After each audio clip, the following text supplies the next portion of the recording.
அமெரிக்க அதிபர் Donald Trump உலகின் முக்கிய பொருளாதாரங்கள் மீது பரஸ்பர வரிகளை அறிவித்ததன் மூலம் உலகம் முழுவதும் அமெரிக்காவிலும் அதிர்ச்சி அலைகளை அனுப்பியுள்ளார்.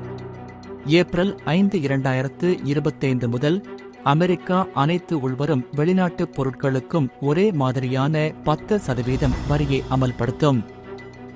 மேலும் ஏப்ரல் 9 முதல் அமெரிக்கா ஒரு பொருந்தக்கூடிய கட்டண கட்டமைப்பிற்கு மாறும்.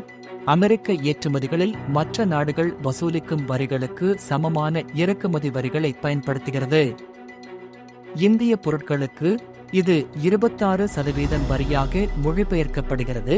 இது EU 20% மற்றும் ஜப்பான் 25% ஆகியவற்றின் விகிதங்களுடன் ஒத்துப்போகிறது.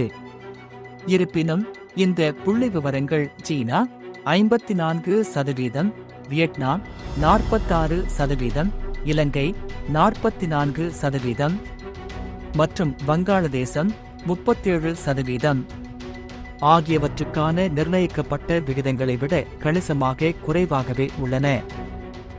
டிரம்ப் உலகளாவிய வரிகளை விதித்திருந்தாலும் சீனா, வியட்நாம், தாய்லாந்து போன்ற நாடுகளுடன் ஒப்பிடும்போது இந்தியா ஒப்பீட்டளவில் குறைந்த வரிகளை எதிர்கொள்கிறது என்பது இந்தியாவின் ஏற்றுமதியை மிகவும் போட்டித்தன்மை வாய்ந்ததாக மாற்றக்கூடிய கட்டண நடுவர் வாய்ப்பை வழங்குகிறது என்று HDFC வங்கி தனது பகுப்பாய்வில் கூறுகிறது.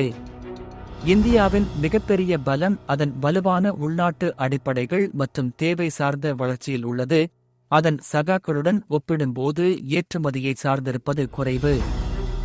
கூடுதலாக வரும் மாதங்களில் இந்தியா அமெரிக்க வர்த்தக ஒப்பந்தத்தை அடைவதற்கு இந்திய மற்றும் அமெரிக்க அரசாங்கங்கள் தீவிரமாக செயல்படுவதால் பரஸ்பர கட்டணங்களின் தாக்கம் தற்காலிகமாக இருக்க வாய்ப்புள்ளது. வெள்ளிக்கிழமை வெள்ளை மாளிகை ஆவணம் 1 இந்தியா உட்பட குறைந்தது 14 நாடுகளுக்கு டிரம்ப் அரசாங்கத்தின் பரஸ்பர கட்டணங்கள் திருத்தப்பட்டுள்ளன என்பதை காட்டுகிறது. இந்தியாவின் விகிதம் முதலில் 27% பட்டியலிடப்பட்டது. ஏப்ரல் 2 அன்று அறிவிப்பின் போது டிரம்ப் முன்பு காட்டிய 26%க்கு எதிராக. இருப்பினும் சமீபத்திய இணைப்பு ஆவணம் கட்டணங்கள் 26% குறைக்கப்பட்டுள்ளதாக காட்டுகிறது.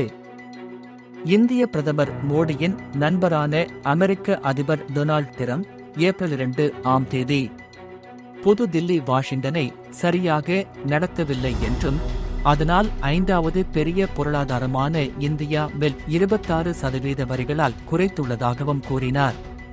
பரந்த பாதுகாப்புவாத கொள்கையின் ஒரு பகுதியாக இந்த நடவடிக்கை அமெரிக்க உள்நாட்டு உற்பத்தியை அதிகரிப்பதையும் 2023 முதல் 24 வரை ஆம் ஆண்டில் $35.31 பில்லியன் இருந்த இந்தியாவுடனான அதன் வர்த்தக பற்றாக்குறையை குறைப்பதையும் நோக்கமாக கொண்டுள்ளது. அமெரிக்காவின் விடுதலை தின நடவடிக்கைக்கு பதிலளிக்க வர்த்தக மற்றும் வர்த்தக அமைச்சகம் அமெரிக்காவுடன் தொடர்பில் இருப்பதாகவும் அமெரிக்க வர்த்தக கொள்கையில் இந்த புதிய வளர்ச்சியால் ஏற்படக்கூடிய வாய்ப்புகள் குறித்தும் துறை ஆய்வு செய்து வருவதாகவும் கூறியது. விக்சித் பாரதத்தின் தொலைநோக்கு பார்வையை கருத்தில் கொண்டு இந்த துறை இந்திய தொழில் மற்றும் ஏற்றுமதியாளர்கள் உட்பட அனைத்து பங்குதாரர்களுடனும் ஈடுபட்டு அவர்களின் கட்டண மதிப்பீடு மற்றும் நிலைமையை மதிப்பிடுவது குறித்த கருத்துக்களை பெறுகிறது. அமெரிக்க வர்த்தக கொள்கையில் இந்த புதிய முன்னேற்றம் காரணமாக ஏற்படக்கூடிய வாய்ப்புகளையும் துறை ஆய்வு செய்து வருகிறது என்று அமைச்சகம் அந்த அறிக்கையில் தெரிவித்துள்ளது.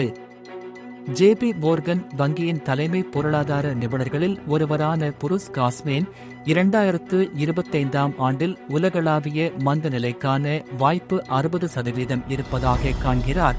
இது 40% இருந்தது. இந்த வரி உயர்வின் விளைவு பதிலடி அமெரிக்க வணிக உணர்வில் சரிவு மற்றும் விநியோக சங்கிலி சீர்குலைவுகள் மூலம் பெரிதாக்கப்படலாம் என்று காஸ்மேன் தியேவில் பீப்ளட் என்ற தலைப்பில் ஒரு குறிப்பில் எழுதினார்.